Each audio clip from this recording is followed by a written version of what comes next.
Petr Yan has released a statement since his loss to Merab over the weekend.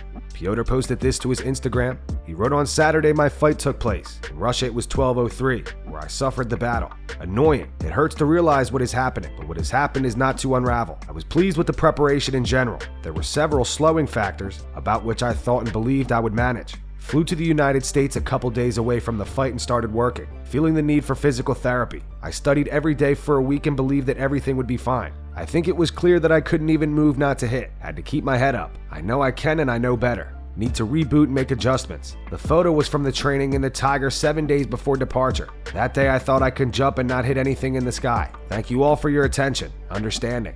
More holidays to come." Henry Cejudo on his YouTube channel broke down Petr Yan versus Merab. Henry believes Petr needs to do some soul searching due to the fact that he's won 1 out of his last 5 fights. Oh, there it is. That's a takedown he was missing. And this is, remember, I talked about a fight feedback with Petr. Hands up. As soon as he gets his hands up, he kind of leans like this right there. Look, this isn't boxing, man. This isn't all that. Merab, if he's watching this, which I know you groupies are, this right here you can capitalize on. You're welcome. He does this a lot. As a wrestler, I can see you getting away with this. As a striker, really doesn't have that takedown defense. It's different.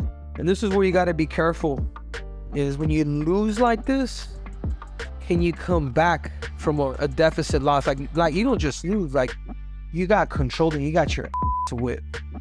Like, you know what I'm saying? Like, how do you find that spirit again? How do you pick up that spirit? That's one thing that Petr Yan's gonna have to soul search and get from.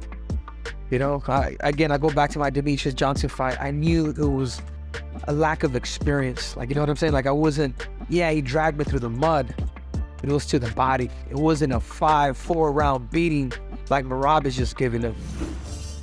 Jamahal Hill says that he has no plans on lobbying for a higher paycheck like Francis Ngannou.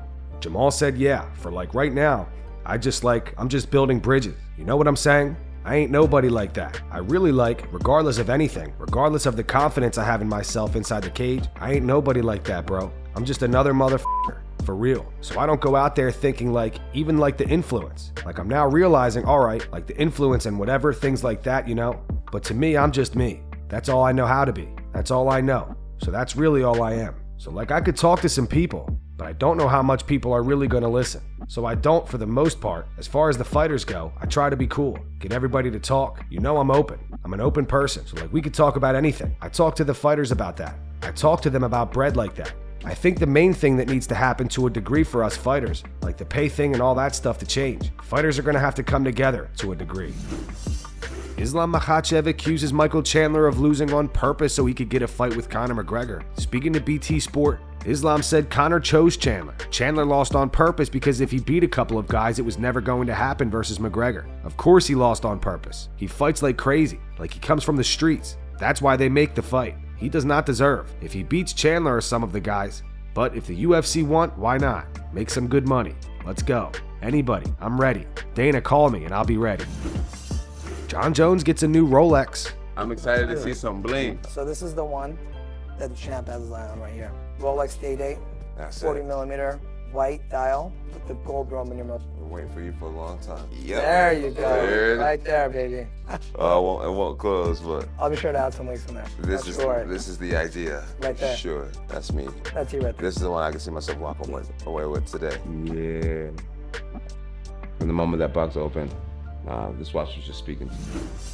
Recently, Dana White had some harsh words for Paulo Costa, and Paulo Costa has responded. Dana initially said, "I just had a situation recently, and I'll tell you who it was Paulo Costa. He is a fucking lunatic. He acts like a lunatic." And he came out publicly, kind of said what we offered him. It was the furthest fucking thing from the truth. It wasn't true. And this was a while ago. And this is the first time I've even talked about it, but it's just an example. See, these guys will say stuff like that because they know I won't talk about it publicly, because I really don't give a shit. All these people who come out and say the UFC doesn't pay their fighters, they only pay this percentage of that and everything else. We got an awful lot of people who sit out, and he recently came out about the offer we made, and it was the furthest thing from the truth.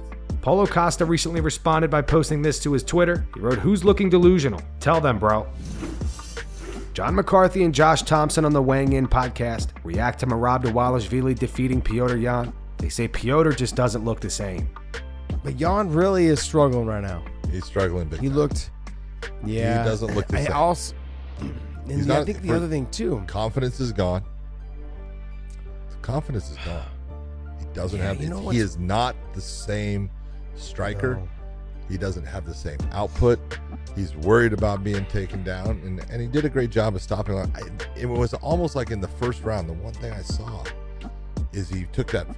Merab went for the shot, kind of had that little scramble, and I saw his. I want to say it was his right leg. It looked like he hurt his knee, and he took that weird step, and I was trying to watch to see if it was gonna affect him. It didn't look like it did, but I was like, oh, I thought he hurt his knee. Maybe he didn't, but from that point, just output wise, his output now is half of what it used to be, because he used to build. He would start a little bit slow, and he would get his reads, and he would look, for the tells of what he could, try to, exploit, but he would always build. He's not building at all. He's staying in that same gear. I mean, But you got to give Merab all the credit. He's absolutely. a good fighter. He brings a damn pace and a consistent pressure that is hard to deal with. You got to hurt him, or he's going to be in the middle of your chest, going after takedowns, going after ground and pound, trying to throw short elbows. I love the dude's personality. I think he's fun to watch. I love his commitment to his friendship with Aljamain. So Dana White's Power Slap is now being accused of faking social media posts. Power Slap had its first event this past weekend, and similar to the UFC, they show tweets on the screen live during the event. This tweet right here says, "Wow, the slap delivered by Rivera was crazy." And then if you go to the Twitter account, there's nothing there. Here's another one. It says, "Wow, Dorian Perez is a bad man." And then if you go to the actual Twitter account, there's nothing there. Even if you type the tweet out in the search bar, there's absolutely no results found. And that's going to wrap it up for the news. Thanks for watching. If you enjoyed the video, be sure to subscribe to Full Mount MMA and click the bell icon to be notified when we post future ones. Here are the 3 top comments from last video. The first one's from Mad Max with a Mac. It says, "Considering how much Dana said during the Ngannou vs. Stipe press conference to hype Francis up, it's funny to see him downgrading him so heavily." The second one's in reference to Israel Adesanya falling asleep during Merab vs. Petr Yan. By unanimous decision, Merab, the machine. It says the irony of Adesanya falling asleep to someone else's fight. And the final one's from Matthew. It says, "Izzy fell asleep during the Merab fight. My heart was pounding during Izzy's fight versus Romero." Those were the 3 top comments from last video. If you want to be featured on the next one, all you have to do is comment down below. If you missed yesterday's news, click the video on screen to get caught up. And make sure to go subscribe to our second channel where we post our exclusive MMA interviews.